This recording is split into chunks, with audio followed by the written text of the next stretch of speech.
ಅವನ ಕೈಯಲ್ಲಿದ್ದರೆ ಅವನ ಸುಖಕ್ಕೆ ಯಾವ ಸಂಚಕಾರವೂ ಇಲ್ಲ.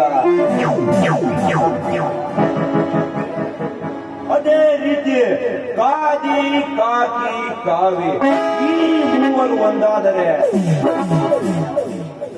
ಇಡೀ ನಮ್ಮ ದೇಶವನ್ನೇ ನಮ್ಮಂತ ಕಳ್ಳ ಕದೀಮರ ಕಪಿಮುಷ್ಟಿಯಲ್ಲಿ ಇಟ್ಟುಕೊಂಡು ಯಾರ ಭಯವೂ ಇಲ್ಲದೆ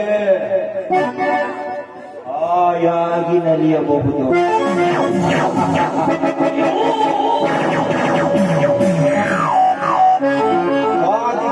ಕಾಕಿಗಳು ನಾವು ಸಪ್ಲೈ ಮಾಡುತ್ತಿರುವ ಹೆಣ್ಣು ಹೆಂಡಗಳನ್ನು ಸ್ವೀಕರಿಸಿ ನಮ್ಮ ಎಲ್ಲ ಕಳ್ಳ ವ್ಯವಹಾರಕ್ಕೂ ಸಪೋರ್ಟ್ ಮಾಡಿದರು. ಆದರೆ ಕಾಕಿ ಕೊಟ್ಟ ಪೊಲೀಸ್ ಇನ್ಸ್ಪೆಕ್ಟರ್ ಆದ ಪ್ರಸಾದ್ ನಮ್ಮ ಪ್ರತಿಯೊಂದು ವ್ಯವಹಾರಕ್ಕೂ ಅಡ್ಡಗಾಲಕ್ಕೆ ನಿಂತಿರುವನು.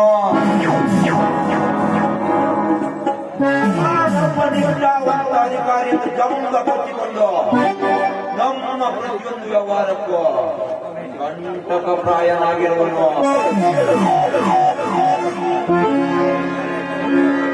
ಆ ಪ್ರಸಾದನಿಗೆ ಒಂದು ಗತಿ ಕಾಣಿಸಿದ ಹೊರತು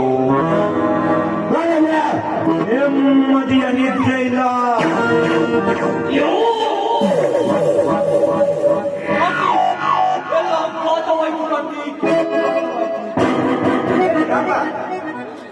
ಏನಾಯ್ತಪ್ಪ? ಯಾಕೆ ನೀ ಗಾಬರಿಯಿಂದ ಹೋಗಿ ಬರ್ತಾ ಇರಬೇಕು? ನಾವು ಸಪ್ಲೈ ಮಾಡ್ತಿರೋ ನಮ್ಮ ಕಳ್ಳವನ್ನ ಲಾರಿಗಳೆಲ್ಲವೂ ನಮ್ಮ ಪಾರ್ಟಿಗೆ ಇದೆಯೋ ನೀವು? ಇಲ್ಲ, ನಮ್ಮ ಕಳ್ಳ ಮಾಲಿನ ಲಾರಿಯನ್ನ ಆ ಇನ್ಸ್ಪೆಕ್ಟರ್ ಪ್ರಸಾದ್ ಲಾರಿ ಮಧ್ಯದಲ್ಲಿ ತಡೆದು ನನ್ನ ವಶಕ್ಕೆ ತೆಗೆದುಕೊಂಡಿದ್ದಾನೆ.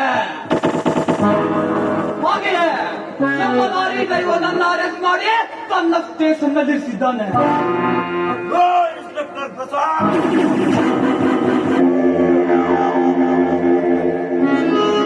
ನಮ್ಮ ಕಳ್ಳ ಮಾಲ್ಗಳನ್ನ ಎಲ್ಲ ಹಿಡಿದು ನಮ್ಮ ವ್ಯವಹಾರಗಳನ್ನು ಮಣ್ಣು ಪಾಲ್ ಮಾಡಿಬಿಟ್ಟಲ್ಲ ಮಗನೇ, ಮಣ್ಣು ಪಾಲ್ ಮಾಡಿಬಿಟ್ಟೆ.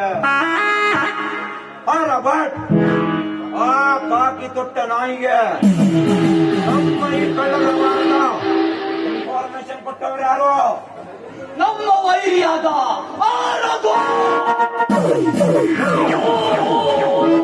ಪ್ರಸಾದನಿಗೆ ವಿಷಯ ತಿಳಿಸಿದ್ದೀರಂದರೆ ಇಂದು ನಮಗಿಂದು ಈ ರೀತಿ ನಷ್ಟ ಉಂಟಾದದ್ದು. ಪ್ರಭು, ನಮ್ಮ ಪ್ರತಿಯೊಂದು ವ್ಯವಹಾರವನ್ನ ಪೊಲೀಸರಿಗೆ ತಿಳಿಸಿ ನಮಗೆ ಲಕ್ಷಾಂತರ ರೂಪಾಯಿ ನಷ್ಟ ಮಾಡಿಬಿಟ್ಟಲ್ಲ ಮಗನೇ. ಇನ್ನು ಮೇಲೆ ನೀನು ನಮ್ಮ ವ್ಯವಹಾರದಲ್ಲಿ ಕೈ ಹಾಕದ ಹಾಗೆ ಮಾಡಬೇಕು. ಪೊಲೀಸ್